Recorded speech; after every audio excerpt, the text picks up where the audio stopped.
Welcome to the show, everyone. Cheers. It is New Year's Eve right now as I record this episode, and it's about 9:15 p.m. and my entire household is sleeping already. I hear fireworks going off outside already, so I imagine it's going to be a night filled full of fireworks because from what I understand, Tamarindo does not shut down on New Year's Eve. So it should be an interesting evening and night to come. But lots to celebrate, lots to talk about here on this podcast as well. Why I decided to flip the record button here on New Year's Eve of all times at 9:15 p.m. is I set an intention 6 months ago to record a recap video just talking about the 12 dimensions of life as I've defined them over the years. So if you haven't seen any of those episodes before, you might even want to go check out the past ones or at least read the show notes, and you'll see that, defining these 12 dimensions of life has been a long time in the making. And it wasn't something that I just randomly came up with. I've dove deep on many, many different modalities, many different programs, Lifebook being the most notable one, where they have their own 12 dimensions. I'm not sure exactly how they refer to them, but and I just remember going through that and thinking, wow, this is so impactful. And at the same time, there was a couple of the dimensions where I was like, this one seems a little loose. It's not exactly how I would do it. So I just redid it myself, and it's evolved over time quite a bit, and it will continue to evolve. Most notably, how it's evolved recently is that I've changed the name of it. So I was referring to it as the 12 dimensions of life, and now I'm calling it the 12 pillars of wealth. The reason being is that when we think about success in this world, we think about, a lot of times we default instantly to money. Right? We think about how much money have you made? How many things do you own? How much freedom do you have as a result of that? And while there is something to that, we still live in a physical world, a 3D reality that requires that you have this money to be able to live the life that you choose to live. Like for us being down in Costa Rica, again, it didn't happen overnight. It was choices consciously made over 20 plus years to be able to get us here. But if that's all we're focused on, are we really wealthy? If we neglect our relationships, if we neglect our physical health, if we neglect our spiritual journey, if we neglect the alignment that we feel with the people and the businesses that we work with or the companies that we work for, are we truly wealthy? So I started playing around with these words, and that was what I ultimately ended up landing on, was 12 dimensions of wealth. And that's what this episode is going to be. It's going to be my recap video over the last quarter. So the last one that I did would have been at the end of September, I guess, October, November. Yeah, so end of September. And it was time to redo it again. And I figured, you know what? I got to be of integrity and stick to what I said I was going to do. So here I am on December 31st, recording my 12 dimensions of wealth episode. And before I get into that, I also just want to say that today I co-hosted a Better Man breathwork session. So this is an initiative that Mike Prince and I have put together that's a part of the extremely conscious man movement that we've built, that is now evolved into having these Better Man gatherings where we bring 6 guys onto a call and we just talk about real shit that we're navigating in life, not just about the things that we typically default to, but everything else, like some of the stuff that I just mentioned. And then as we were approaching the end of the year here and we were about to head into 2023 and we're about to call in and launch the Inner Circle, which essentially is something that Mike and I were both craving ourselves, which was more connection, more accountability, more elevating of our own personal lives. We knew that we would be able to rise faster and more efficiently and more effectively together as opposed to alone. Both of us have long operated as many guys do, which is as, stubborn. I'm going to just go figure it out on my own. I don't need to tell anybody about what I'm navigating. I'm just going to deal with it. And then we started to meet other people, and most notably, we met each other. And we realized that we could have those conversations and that other people were seeking those conversations as well. And those gatherings were super powerful. But anyways, today we did a breathwork session. That was what we called guys into. We said, let's do an intention setting and a breathwork session today. And it was an opportunity for Mike truly to step into that version of himself, his higher self that is here to support other men, and not just men, just humans in general, to consistently tap into their higher self, to the oneness that exists inside of them, to the unlimited, untapped potential that they have by slowing down, by connecting to self, all of these things. And it was such a powerful session. And of course, the beautiful part about this is that we are participants. Now, of course, Mike was leading it today, so it was a little bit different because he wasn't actively participating in the breathing per se. He was more leading it. But this is the part that excites us the most about this, is that everything to do with the inner circle is what we crave. It's what we're leaning into. It's what we're committed to. It's what we're holding ourselves accountable on. And it's taking the shape of many, many things. But at its simplest, again, it's about connection. It's about committed, focused intention towards being a better person, a better man, a better husband, a better leader, a better father every single day. And knowing that if we have these tools at our access and we're surrounded by other men that are up to big things, this is the thing, is that the people that are joining us on this, they've attained mastery in many of the 12 dimensions of wealth, 12 pillars of wealth. Sorry. See, I'm still even getting my language down as I explain it. But there's never an end destination. We are always on this journey to constantly elevate in all of these different areas of life. And this just excites the shit out of me because I know how committed I am now. And I also know where I'm stumbling and where I could use support and accountability. And the guys that are showing up now are exactly the same. They are a clone of me living in their own reality. They've got families. They've got, successful careers / businesses. They've attained certain things in life that people would go, wow, you really did it, But they're actively seeking more. They're curious. What can I do to get in the best shape of my life in my mid-40s? What can I do to make sure that as I get into my 50s and my 60s and my 70s and my 80s and all of these different things where we start to think, well, life is over at that point. I'm already halfway there, which means I'm halfway to death. No, man. Like, one of the things that's really driving me, that desired way of being, the vision, is very similar to an experience that I had a couple of days ago. I took my oldest son, who's 5, turning 6 tomorrow. He turns 6 on January 1st. And I took him out on my surfboard, which is a 9'5". It's that one right there. It's a 9'4" longboard.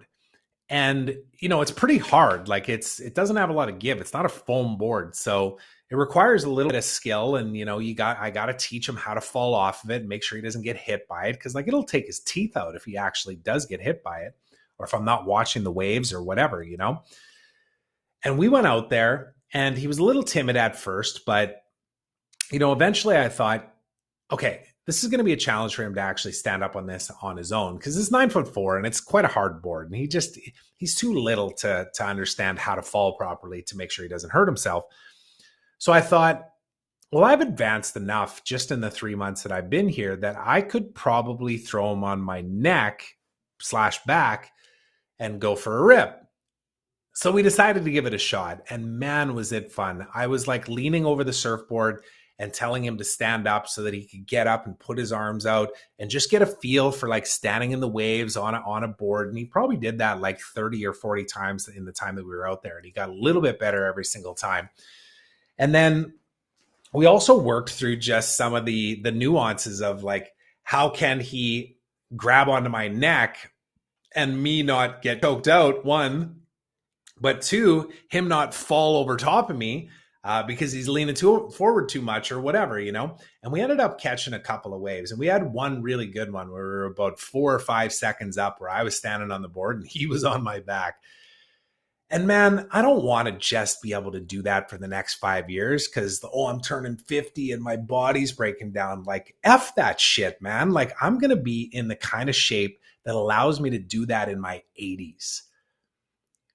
That is something that drives me. I want to experience life with my kids. I don't want to just have them tell me about the Machu Picchu hike that they went on. I want to go do it with them when I'm 70.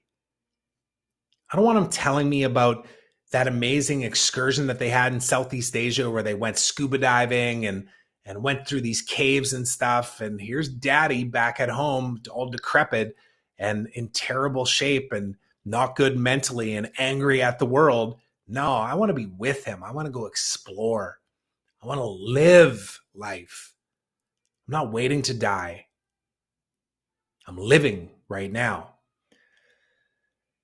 And I still have days where I think, oh man, and this is hard, like this is not easy. I have a lot of things in life. I've attained a lot of things. I'm grateful for everything in my life. But there's still parts of me that struggle and I need support. And that's why the inner circle is so powerful, because I know I've found my people. Mike was one of those people. And now we have others that are joining us as well, which is super freaking exciting. And I'm trying to fix my lights here because they seem to be flickering on me, which is really annoying. There we go. I think that should work now. Okay, so one last thing before I get into these 12 pillars, and then I'm actually going to score myself, and I'm also going to talk about the quiz, the life quiz that I'm creating that's going to be a more deeper dive version of this, because this is one of the tools that we're using for the inner circle. So as we head into 2023, one of the things that we focused on in the breathwork session today was intention setting, and specifically choosing one word that will be our intention as we head into 2023. There's a lot of ways to break down resolutions and goals and intentions and how to achieve them and habit building and all that kind of stuff. Like, quite frankly, it's overwhelming if you try and just go research, like, what is the best way for me to be my best self in 2023? Oh man, don't even do that search. Just find some people that have been down a journey and take that advice and move in that direction. But anyways, my word is flow. It's flow. And to me, what that means is I surrender to what is. I choose to operate in a state of flow in all aspects of my life. Like the days that I wake up and my body's sore and I don't want to go to the gym, some days I won't. Other days I'll go, do you want to go to the gym today, Trevor? And if I say to myself, yeah, because it's attached to that future vision, then I'll go. But I'm not going to beat myself up over whatever that decision is. I just know that my higher self is creating such a fulfilling life vision that I'm going to default to doing the things that serve me the best, that empower me, that make me stronger in all aspects. So that's why I chose flow, because the opposite of flow is indecision and perfectionism and self-doubt and all of these other words that might just handcuff me and stall me and make me not move. Flow means you're water, you adjust, and every once in a while you hit a wall, but you keep moving and eventually you bust through that wall and you go around the side of it. And this is the metaphor for how I choose to live my life. And this is what I'll be doing in 2023. And then the other thing I wanted to reference too is you can see on this t-shirt right here, love. So we only chose one word on the breathwork session today, but I'm going to choose the second word as well, which is love. Starting with myself. So one of the things that I've used to articulate what we're doing in the inner circle is a concentric circle that references the fact that you are number one. I am number one. You are number one. As men in particular in this world, a lot of times we feel like we need to be the protector. We need to stand for our family. We need to sacrifice for our family or our extended network, our circle of influence. It's just not true. When we do that, we actually hurt those that we're trying to serve. We get to put our mask on first. We get to be selfish. It's one of the most selfless things that we can do. I am number one in these 12 pillars of wealth. And then, of course, my family, my relationship with my wife, my kids, the connection that I have with them, how I'm consciously choosing to be a parent that raises them to be empathetic, kind, loving, powerful young men and older men as they grow older. And then, of course, the inner circle is the next layer for me. I know for myself that one of the things that have really stretched my energy over the last 10 years is that I've given a lot. In some cases, it's in exchange for money. Like I have clients that pay me and they expect me to show up. It's an exchange. It's an exchange of energy. It's an exchange of money. In other cases, it's just me showing up and creating content and adding value and just trying to give, knowing that when I do, there's a law of reciprocity there. It comes back to me, and it always has. But at this time in my life, I'm ready for my circle, my inner circle. And I have some friends that I'm really tight with that I can have deep conversations with and that I'll hold them accountable and they'll do the same, and we'll invest in life together, not just in, business opportunities, but also just in, our personal lives. But there's so many men that I've met in the last couple of years in particular where I end up hopping off calls with them and thinking, man, I want to spend more time with that person. I want to elevate that person. I want to amplify their impact. I want to bring my gifts to them. I want to support them. I have 20 years of marketing and sales experience, most notably in the last 13 years, 14 years in digital marketing. And I've had a lot of success. I've exited from a company. That company now, I own shares in the parent company on that. It's going to be a very handsome exit.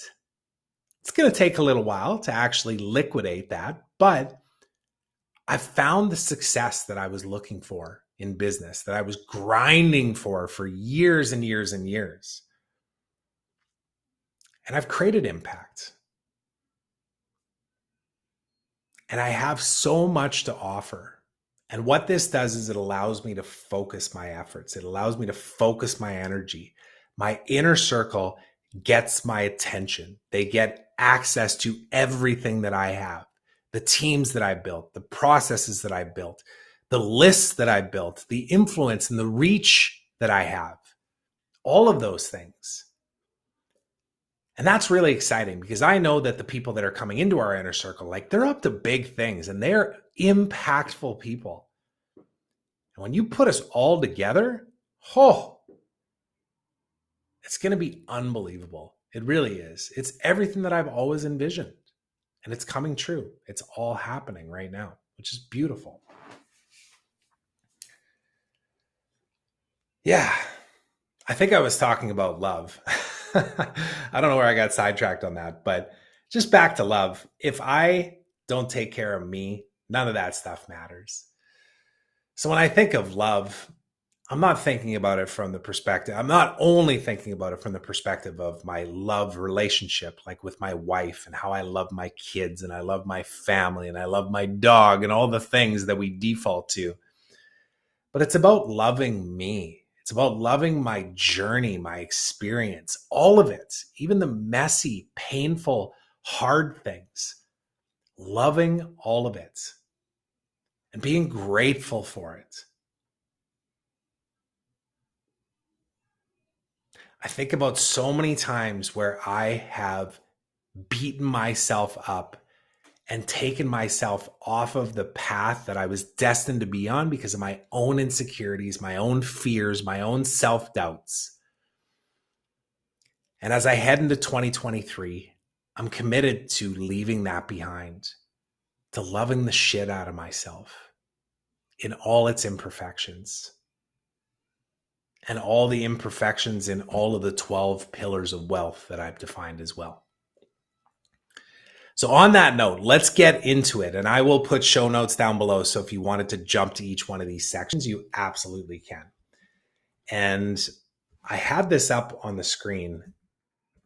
So I'm just going to pop it up here again because my video is right here now covering up what I was going to actually look at as I went through this. But when I did this back in September and then previously in June, I guess it would have been, what I did was I gave myself a score, 0 to 10, on how I felt I ranked in each of these pillars, each of these 12 pillars.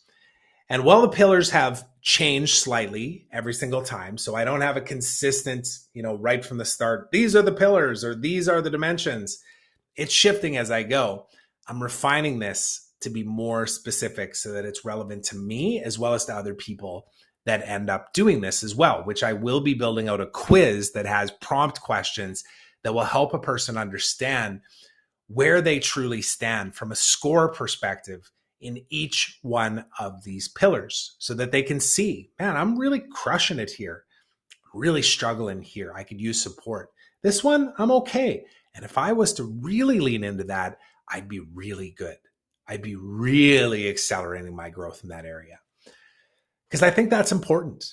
I think it's important to not only talk through this, but also to measure ourselves. What we measure, we can improve.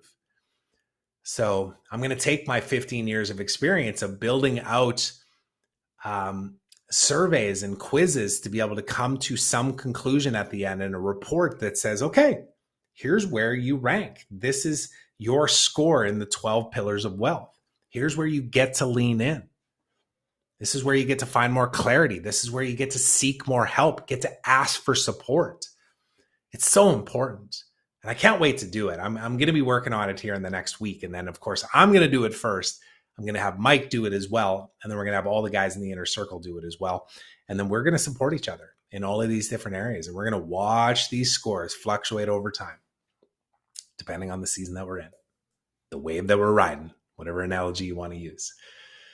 So I'm going to start with physical growth this time. And I'm going to go through this part fairly quickly just for the sake of time. But with physical growth, and I'm not going to reference back to how I defined this before, because quite frankly, it doesn't even matter. I'm just going to move forward here. But in physical growth, which is one of these 4 different areas or quadrants that each have 3 pillars underneath them, the 3 pillars are health, nutrition, and fitness. And when I refer to health, I'm talking about self-care. I'm talking about sleep.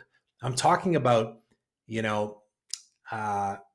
how you take care of your skin as you age, like all of these things, taking time for yourself in the middle of the day, all of that kind of stuff, like getting out into nature. That is the self-care side of things. And if I was to give myself a ranking from 0 to 10 without looking back on the previous one, which will be interesting to go back and look at it, what I was doing before, but let's go with health. I will say, I'm just going to go based on intuition here too. I'm going to say a 7. There was part of me that wanted to say an 8 because I've been really focused in on my physical growth in the last 3 months, especially since we moved to Costa Rica. Naturally, I'm in a beautiful place. And if I just lock myself in this house, like, what am I doing, man? I got to get outside. I got to get into nature. And I do. Every single day I get outside. And most days I'm spending an hour or 2 outside. And at least 3 to 4 days a week, I'm in the ocean. Whether it's splashing around in the waves with the kids in their little surfboards or I'm getting out on my surfboard, I'm getting out into nature. I'm also really prioritizing my sleeping patterns. I'm getting to bed. It varies, but anywhere between 9 to 10:30 p.m. at night. And then I'm up like clockwork between 5 to 5:30.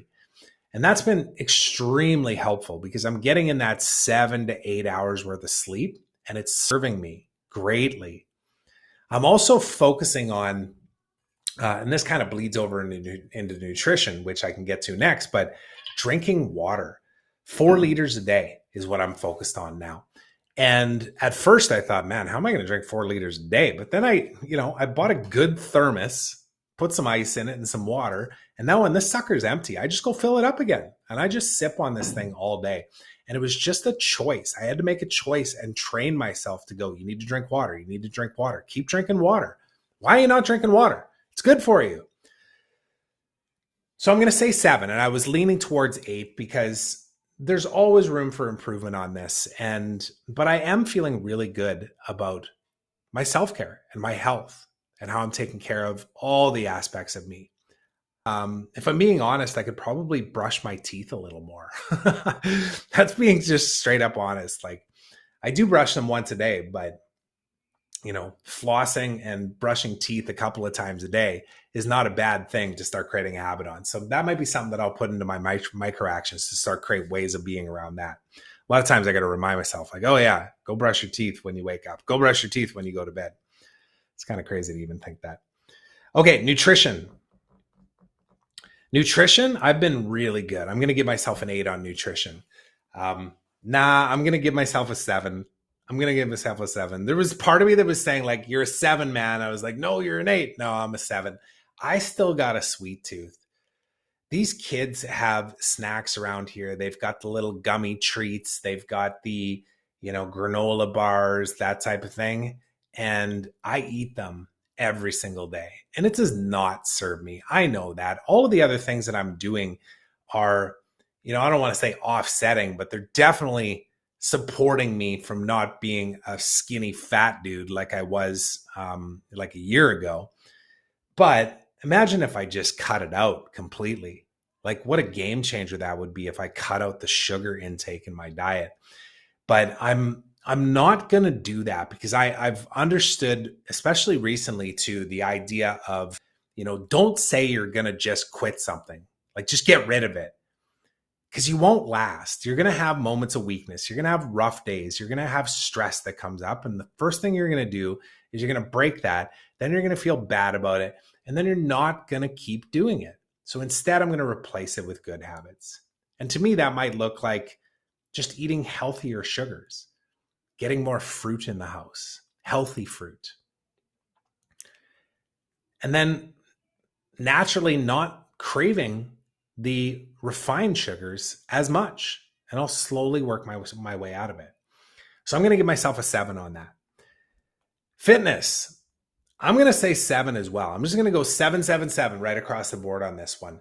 I've been 4 to 5 days a week in the gym and getting at least one surf session, like a good surf session in every single week. And every single morning I wake up and I do 40 push-ups in between breath work. And that also, it just gets me fired up. Like, I'm feeling strong, but there's still parts of me where I'm like, this could be a little tighter in the stomach. Like, I'm in the best shape that I've been in for probably the last, like, since I was doing CrossFit back in like 2015 type thing. I'm probably in the best shape of my life since then. But I'd like to be in the best shape of my life. I want to be in exceptional shape. I'd like to be, and again, not from a vain perspective, but like just a functional perspective. I want to not have any back pain. I have very little back pain now. I used to have terrible back pain, walking around, sitting on the computer all day, terrible back pain. Now it's not like that because I've built strength in my core. I'm doing the old CrossFit exercises that build the quads and the hips and the stomach and, the back and the shoulders, all of these major muscle groups. And quite frankly, it feels good. It took a while to get through it and it was painful as shit, but man, am I glad I did it. But there's always room for improvement. So I'm going to give myself a 7 on that one as well. Okay, so that is the physical growth category or quadrant or whatever you want to call it. Now let's talk about relationship. So in relationship, the 3 different pillars that are defined in there are partner, family, which can be defined as just your kids, or it could even extend as far out as, parents, siblings, that type of thing. I'm talking about immediate family, starting from the closest and working your way out. But once you get past that immediate family, now we're into this next level, this next area, which essentially I refer to as influence circle. And that can be extended relatives, that can be friends, that can be clients, that can be people that you don't even know, but they look to you as somebody that is supportive or helping them, or vice versa, right? There may be people that you look at and you admire and you model after. That is your influence circle. So partner 5, I'm going to speak the truth on this one. My wife and I have been through a shit ton of stuff together since 2010. She met me at a time when I was going through a divorce and borrowed money from my mom to be able to get a place and get back on my feet and just find my creative, excited self again. And she also lifted me up. She supported me. She provided another loan to me at that time to be able to get me on my feet, to release some debts, to allow me to just start to pursue my passions. And, the things that we've experienced together in that time is obviously we got married, and my wife is East Indian, Fijian Indian as their background.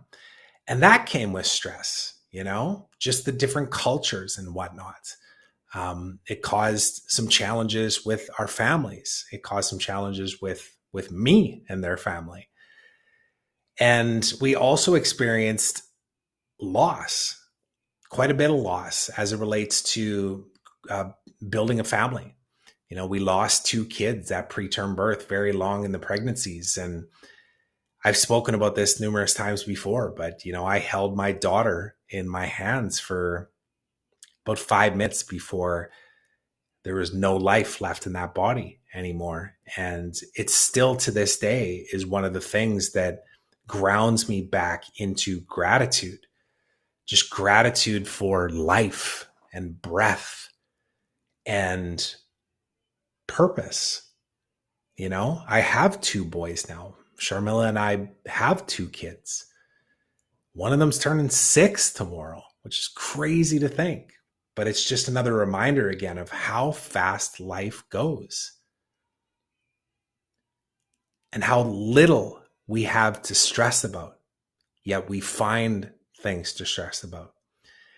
And it's been challenging since we moved here to Costa Rica. I've been excited about moving here and have been very quick to adapt into life here. Like I was preparing to be Pura Vida a year ago. So when we landed here, I was like, we made it. We're home. And I just slid into this life. I started to embrace the sun. I started to get out, get a little bit more color on my face. You can see still pretty white, but and red.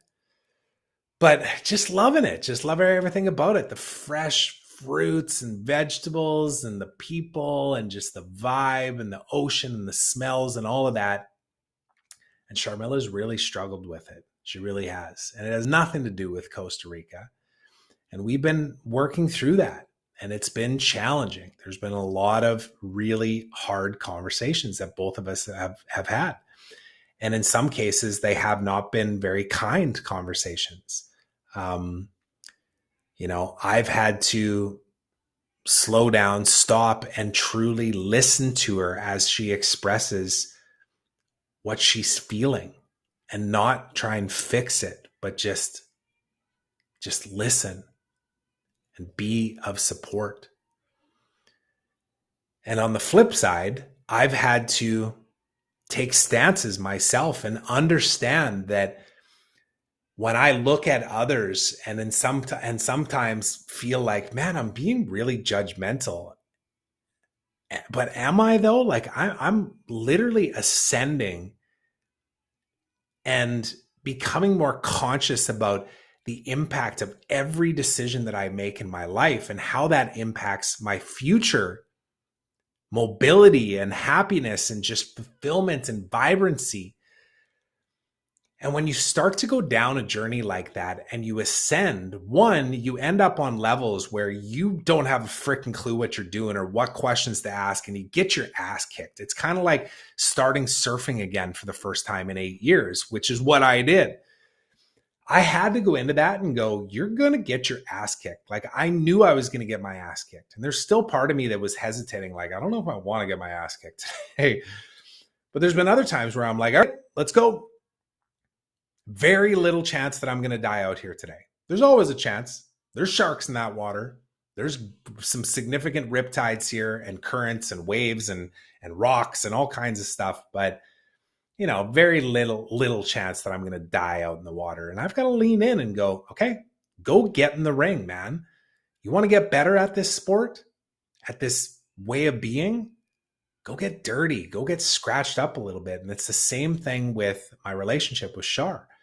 I know that there's certain conversations that I have with her and that I have had with her recently where I've had to navigate it delicately because I don't want to be judgmental, or at least perceived as being judgmental, to say like, hey, I'm making a conscious choice to become more conscious, to become more grounded, to become more present, to prioritize family and prioritize my physical health and prioritize my spiritual journey. And as a result, what I've found in doing that is that I've spent way less time on my business stuff, which means that I haven't paid as much attention to growing my business. And we've had to ride a few waves along the way here.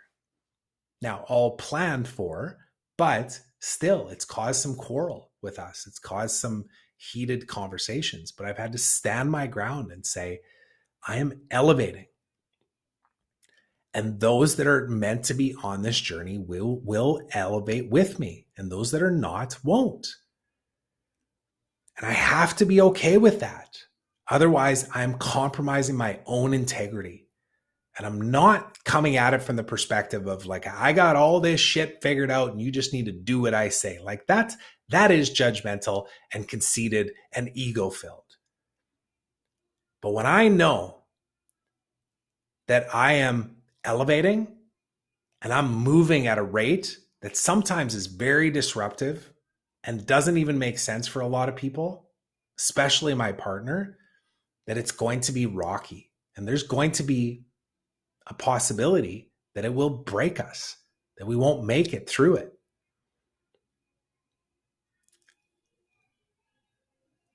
But we've had some great conversations lately.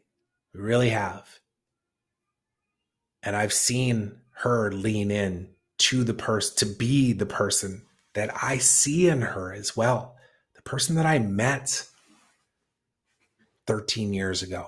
The one that was full of life and vibrancy and curiosity and adventure and exploration and energy. And I see that available for her. And she's starting to see it as well.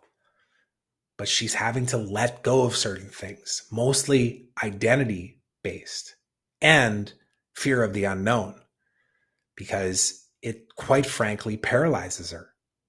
The fear of the unknown and the stacking of all the possible scenarios and then the creation of the worst possible scenario in your mind before it even happens, it's debilitating. And I know that a lot of people can relate to that. I've felt it before too. I feel like I've done a good job over the years of navigating that and those thoughts, but she's really struggled with it. And I see her leaning into it though. I see her asking for help now and being met by people that can truly help her and support her.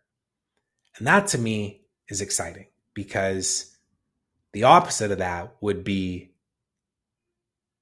not trying at all, not leaning into this massively uncomfortable state of being. And it would hugely disrupt our lives and our relationship. And that's why I give us a 5, because I feel like we have a lot of room for improvement on that. And most notably, there's a few I was going to say tactical things. I guess you would call it tactical things, but like one of the things that we used to do before we moved here was we had date night every Friday. It's been more challenging to do that here because we don't have family here, but we can make it happen. And that's one of the things that we talked about here in the last few days over the holidays. And then the other thing is just getting away at least once a quarter together, even if it's just for one night. And again, it's challenging with no family here, but we've met enough people where we have trust in friends and even the babysitters that we've hired that are just good people. And we know that we can get away for a night, maybe even two. So we're going to make a commitment to do that, as well as to meet every single Friday and align on our life plan in a variety of areas. In some cases, it's just like scheduling. Who needs the vehicle at what time? We only have one vehicle right now. What school are we going to put the kids in? You know, when should we go back to Canada? Should we go back to Canada? Are we coming back to here? Are we going to go to Potrero? Are we going to go to another place in Costa Rica? There's a never-ending list of stuff that we need to align on as life partners. And if we just kind of react to it when it comes up and we're like, oh shit, we got to do a border run in a week. We need to get PCR tests because of the stupid rules that are in Nicaragua right now. We got to go book the shuttle. Like, no, that's we can't operate like that. We don't do that in any other area of our life. Why would we do it in our relationship? We need to get ahead of this.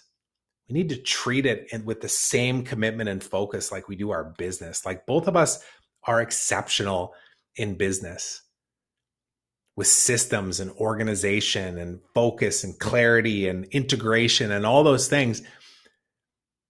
And yet we've struggled to integrate this into our relationship. We're getting back into it. So I'm going to give us a 5 with a plus, if that's even a thing.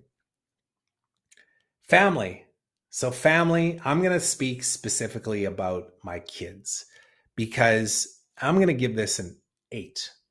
Because one of the things that I consciously made a choice on when we moved to Costa Rica was that I will not sit in front of this computer except for on New Year's Eve when my kids are in bed and ignore my kids when they just want my attention. And we got a pool in the backyard and there's lizards back there and frogs and spiders and monkeys and just all kinds of stuff to explore.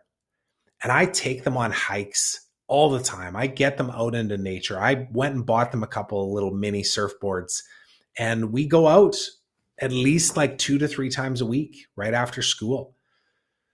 I'm connecting with them. I'm talking with them. I'm reading books. I'm doing Spanish language lessons with Logan at night. I'm just making a point to love them and to give them my attention. And I'm not perfect. You know, I still get distracted. I still have moments where they're yelling at me, trying to get my attention, and I'm doing something else or I'm checking my phone and I'm like, what? And I'm like, oh, yeah, I wasn't listening to you. That's why you're getting upset. But man, I've made a lot of strides on that. And that was something that was very, very important to me, especially as we moved down here, because I was not going to move down to this beautiful place where we had all this nature around us and not bring my kids out and explore. Like, this is one of the main reasons we came here, that and their education as well. And that's another thing that I'm really leaned into is that, like, I'm very aware of what's going on with the education side of things and the socialization and the politics related to the schools and the business side of it and the people that I'm meeting and the teachers and the parents and all of that. Like, I'm just very consciously aware of it all. And I don't know what's going to happen, to be honest. Like, Logan's still in kindergarten, so you know, we still have until next year to really decide, like, where are we going to put him? Because we don't want to move him around a ton. But it's coming up and we got to figure it out. Like, will I end up being a full-time teacher for my kids? Will we find a hybrid situation? Will we put them into just a regular private school? Will we put them in a public school for that matter? All of these things are still on the table. And they're things that I'm spending, conscious time on. So I feel really good about where I'm at with my boys. And how tightly tied they are to my future vision and the drive behind all of these things that I'm really leaning into, like putting them on my shoulders and going surfing. Maybe not when I'm 80, but at least being able to surf with them when I'm in my 80s. I've seen grandpas doing this before. There's no freaking way why I can't do it as well. My influence circle. So this is pretty broad, but this is referencing everybody. So I would say, I'm going to say 6. There was an intentional pullback from, even my family, Shar's family, clients, circle of influence, people that look to me, people that I'm following and that I'm paying attention to, all of that stuff. They got less of me because I chose to focus more on me, on my relationship, and on my kids. That's the truth. But I did that on purpose. And I'm so grateful that I did, because I believe that it made me stronger and more committed to dive in and really be of service to the people that need me. My family being one, right? Like just proactively staying in touch. Like one of the things that I did was said, hey, everybody, I'm shutting down my phone, but we use WhatsApp. Can you get on WhatsApp, please? And they were all pretty quick to do it. Like, yeah, no, we've used it before, because they've traveled a bit. And then I set up a family channel. I was like, guys, here's the Turnbull Family Adventures in Costa Rica channel. I'm going to put a ton of stuff in here. You don't have to respond to everything, but I'm going to keep you updated on what we got going on here. And please do the same. Show me your kids. Show me my nieces and nephews. I want to see what's going on. And we've been pretty good with it. There's times when we go a few weeks and we don't hear from each other, but then one of us pops back in, and I feel really good about that. And then on the client side of things, like naturally, because I've been pulling away from really focusing on the business stuff and really focusing on just getting more aligned with who I'm working with and what I'm doing and the exchange of energy and the exchange of money, I've naturally had less time put towards my work. And at the same time, I've spent less time engaging and providing value to people even outside of those circles, creating resources, sharing information. Most recently in the last month, doing these Better Man gatherings and the Better Man breathwork sessions and creating the Better Man community, which are all foundational pieces to just be of service and to serve me. That's where it's coming back. That's where I say, like, if I was to give this a ranking and then look, like, is this on the uptick or the downtick? It's on the uptick, because I've spent the time focused on me, and I love myself and who I am and how I show up every day, which is giving me more energy to be able to serve others. And that's why I'm doing this. All right, I'm going to leave spiritual to last. I'm going to talk about business next. And it sounds like my children have just woken up. So I may have to pause this. Well, let me just take a little sip of my celebratory New Year's Eve champagne here. And when I say champagne, it's just like bubbly white wine or Chardonnay, which I never drink. It's probably going to give me a massive headache tomorrow. But business growth. So business growth, those 3 pillars are alignment, community, and abundance. Let me hammer through these. Alignment, 8. No, I'm going to say 9. My alignment with what I do for my business is probably the highest that it's ever been. Most notably because I am so confident in how my fractional chief growth officer model works when I'm working with one of my 4 clients, because that's all I choose to work with, that I can deliver the results that they're desiring and that I know that I can deliver. And that is extremely gratifying, knowing that, like, when I focus and I have connection with the clients that I'm working with and what it is they're doing and who they're serving and what they're selling, the products and services, and that when I pour my energy into it, that they actually rise with me. It's so empowering. It really is. And then, of course, the extremely conscious man movement and everything that we built around that, the inner circle, the experience that's coming up which as of this recording is going to be in April. We moved it from February to April. We just wanted to make it exceptional, and we just felt way too squeezed for time to try and do that in February. But, what we're doing with the Better Man community and the guys that we're calling in there and the things that we're committing to, the micro actions and the accountability and the connections and the conversations that are happening, man, it's so, so gratifying. And on that note, let's go on to community, because community, I would say I'm going to give me a 7 on that, because I'm really proud of what we've done to just build what we have so far with the Better Man community. We have about 60 guys in a community, because it's not just an open community where anybody can come in. Like, you have to show up. And most notably, you either have to come to a Better Man gathering call, or you would have had to have come to the breathwork session today. Now, we're going to open up other ways to be able to get in here in the future, but there's always going to be a gate, which basically says, so you have an intention to be a better man. Okay, great. Prove it. Show up. Do something.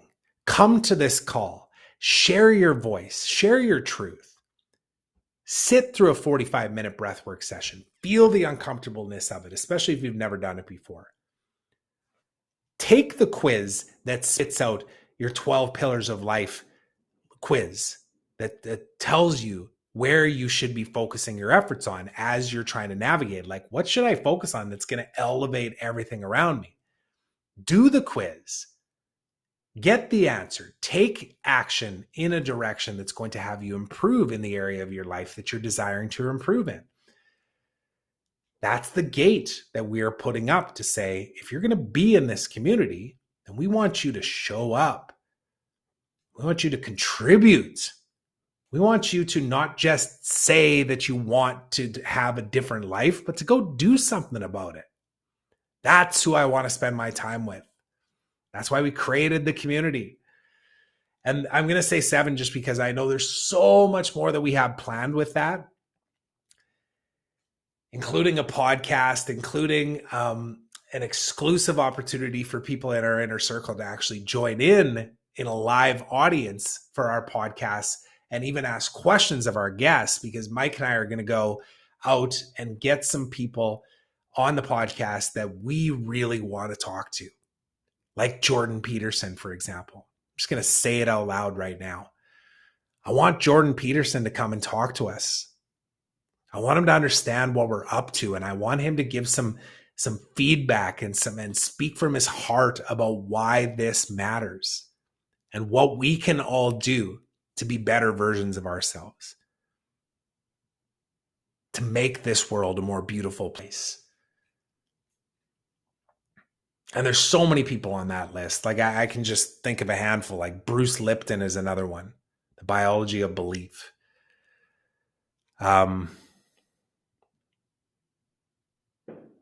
there's just so many people. I got a lot of friends that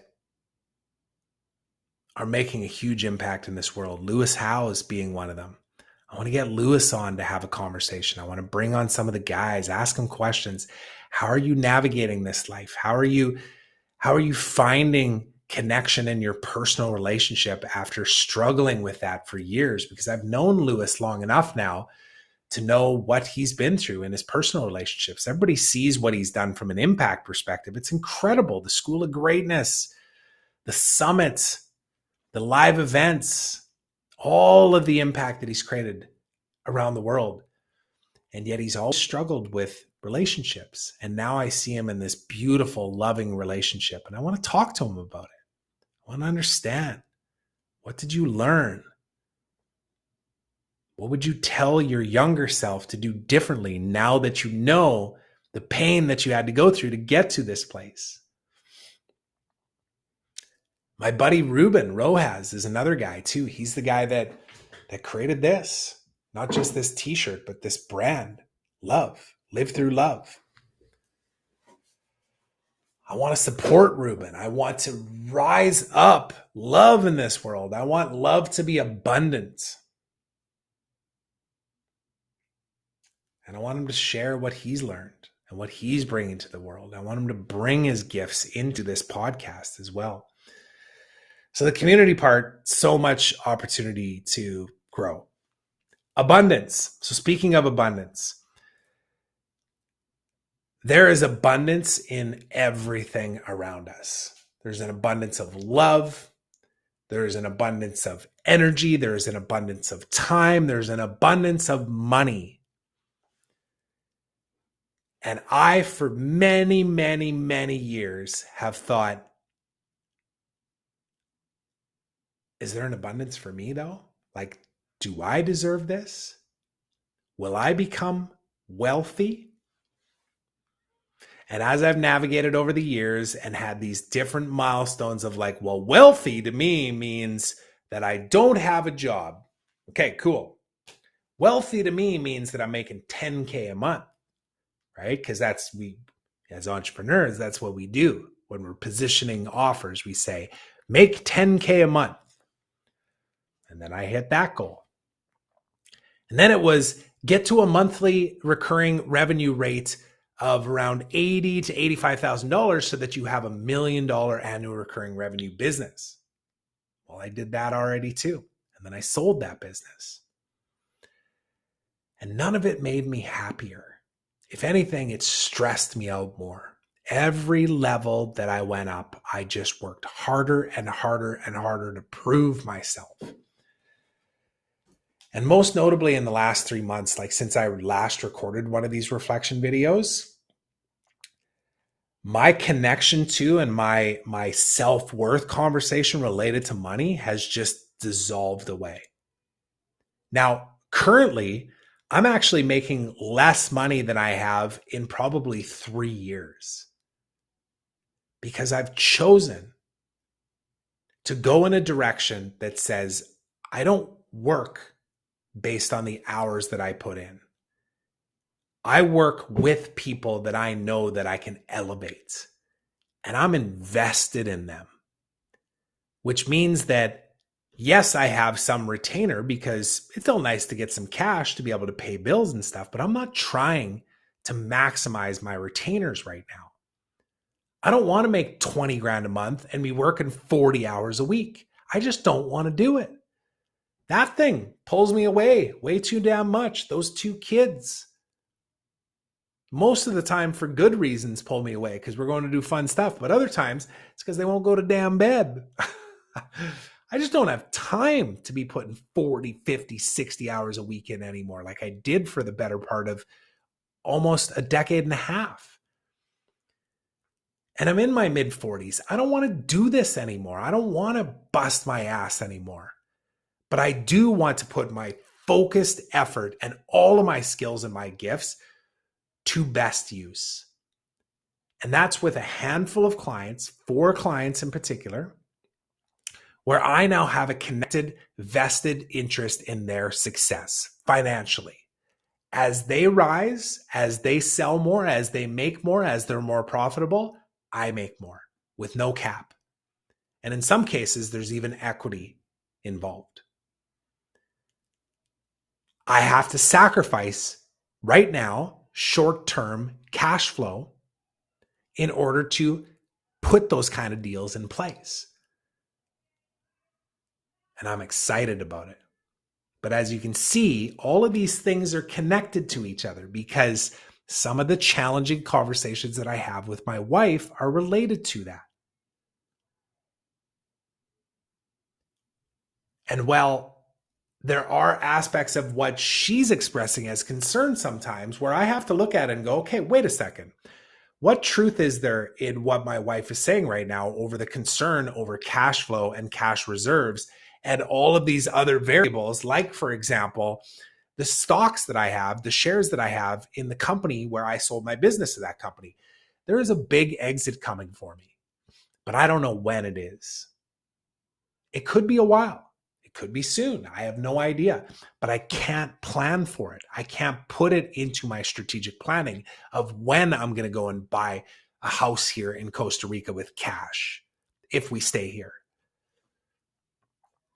So there's all of these moving pieces that I'm constantly navigating with regards to my finances, my abundance, my relationship to money, doing things that light my heart up, that just feel so aligned, where I'm like, man, this is my work. This is what I'm here to do. This is who I'm here to be.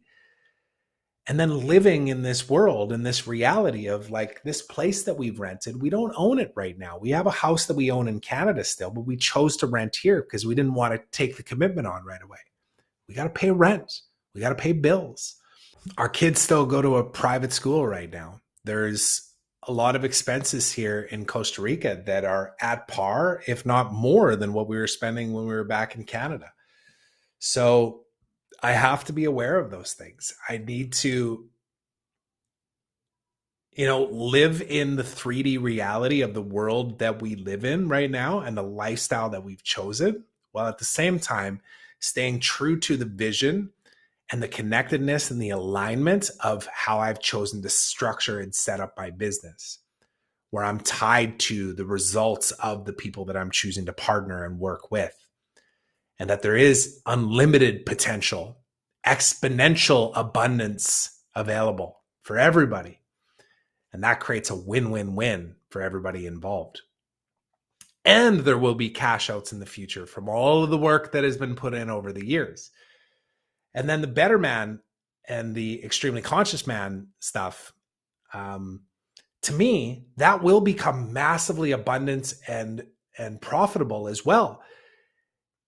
And it's one of the things that I am so passionate about, because I get to hang out with the guys that I want to hang out with. Like, I think about how amazing it was when I played hockey in my teenage years. Like, when I played my last game of junior hockey and I sat on the bench in the dressing room and I cried because every 20-year-old did the same thing, because, man, it was an end of an era. It wasn't because I'd missed the game. It's because I missed the people, the camaraderie, the conversations, the experiences, the highs, the lows, the pain, the triumphs. That's what I'm desiring and seeking again. That's why I created the inner circle. That's why we created the experiences. Because I want it. And then I found a buddy who's like, me too, man. Let's go do it together. And now we're bringing in others to join in on this with us. And as we become more profitable with that venture, we will be able to give back more as well too. And we will build and create together. We will build schools. We will change the way education is actually delivered in this world. We will impact people that are not as fortunate as us because of where they were born, the color of their skin, whatever it happens to be. And that to me has such a deeply profound meaning to it that my alignment, community, and abundance in my business has never felt more connected and unstable. All at the same time. But what the hell isn't when you actually take that leap into the big, crazy idea? In fact, that's how I positioned the company that I have my fractional CGO services through, which is your big, crazy ideas are not crazy. In fact, we only work with people that have abundant mindsets and believe in unlimited possibilities. So the same goes for me. If I can't treat myself as a client and have that kind of mindset, then I shouldn't be working with me. So here I am, leaning in, loving every step of it.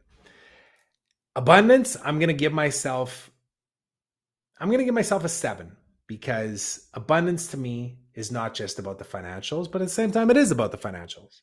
It's meant to be about the financials, right? We still need money to live in this world. We still need money to do the experiences that we want to do. And things are pretty good, but it's just going to keep getting better. There's an uptick. There's an up arrow on that one as well. I'm trending upwards. That's something I'm going to work into my quiz. Am I trending upwards or am I trending downwards? Okay, lastly, spiritual. Spiritual. So on the spiritual side of things, we've got 3 pillars: connection, reflection, and expansion. And what I mean by this is connection, meaning connection to self. Do you slow down to speed up? Do you sit in the silence and not try and fill the void? Do you make time to actually read the book and not listen to the sports highlights in the background, or multitask something, or listen to the audio tape at 1.5? Because that shit don't work. It just doesn't. I know people want to talk about how you can hack certain things and the science tells you that you actually can. No, you can't. You got to slow down. Feel it. Listen to the words. Identify your attachment to a word. Go deep on that. Understand, what does death actually mean? Oh, geez, that's a big question. Now we're talking religion. I don't like talking about religion because I don't like conflict. Like, I'm speaking from my own perspective. My desire to connect to myself and understand, what am I here for? Why am I here? It's been one of the most profound things that I've ever done in my life. In fact, I could say it probably is the most profound thing. Meditation is the most obvious thing that I can think of. And I'm going to give myself an 8 on connection, because I'm more connected to my higher self than I ever have been before. And I'm trending up. Reflection. I'm also going to give myself an 8, because this is the conversation I have with myself. This journal right here is the second one that I've had since I got here to Costa Rica. So you can see there's already a number of pages in here. But I've been doing morning pages. So it's an exercise that's outlined in The Artist's Way, this book by Julia Cameron. It's basically, you just free flow write for 3 full pages about whatever comes to mind. And 90% of it typically is negative or not helpful in helping you progress to be the best version of yourself. But that's the point. Get it out, write it down, and then leave it behind and move forward in a more aligned, higher vibe way. And that's just one example of it. But having good questions asked allow you to deeply reflect on exactly who it is you are being and who you are meant to be. It's so incredibly powerful. And I didn't do it at all a year ago. And I was sporadic with it 6 months ago. And I was getting better with it 3 months ago. And now I don't miss it every single day. Like, I do it every single day. It's that important. I've seen what it's done for me. And I can't even explain the specifics of it aside from just try it. If you're feeling any of that internal angst of like, man, I should have more in this world. I should be more in this world. I don't feel fulfilled. My answer is always, cool. You ever sat with those thoughts and just wrote them out on paper? Like old me would say, what would that do? Like, so I'm just going to write my thoughts about how disappointed in myself I am right now. Yes, that is the work. And then recognize where you're beating the shit out of yourself for no particular reason, because there's all kinds of ways to be able to see the positives and or the lessons that came from all of those things that you beat yourself up over, and or the childhood trauma that you need to dive into to actually address in order to move past it. And that's why this work is so important. As my wife walks in. I'll get Logan to bed. I'm going to be done in like 5 minutes, okay? Okay. And I'm not going to even cut that out. Because I have one left to go here, which is expansion. And then I got to go get my son to bed because he's restless right now. Expansion. Expansion is about what do you put into your space, most notably between these 2 ears. What are you consuming? What do you believe to be true? Are you allowing new information to come in? Are you recognizing when you have resistance to something and challenging your beliefs? It's not to say that you're wrong, but just to say, I'm willing to explore that. I'm willing to drop the ego of having to be right and instead seeing the perspective of others or other work. And then another layer on that is just meeting it all with love. Again, another reason why love, there we go, is another intention for me as we head into 2023. Because I can be a stubborn asshole. And at the same time, I can also be a very compassionate, empathetic, loving human that realizes that we're all just spiritual beings living in these bodies right now. And that we're all one. We're all connected. Hate doesn't serve me. Anger doesn't serve me.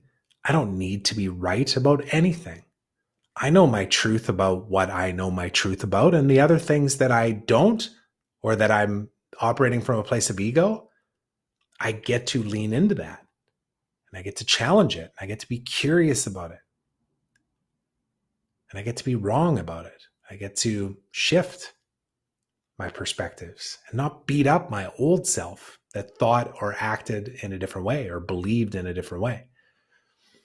Higher wisdom is incredibly important. And that's why I refer to that as expansion, because as we expand to these heightened levels of enlightenment, that's what it is.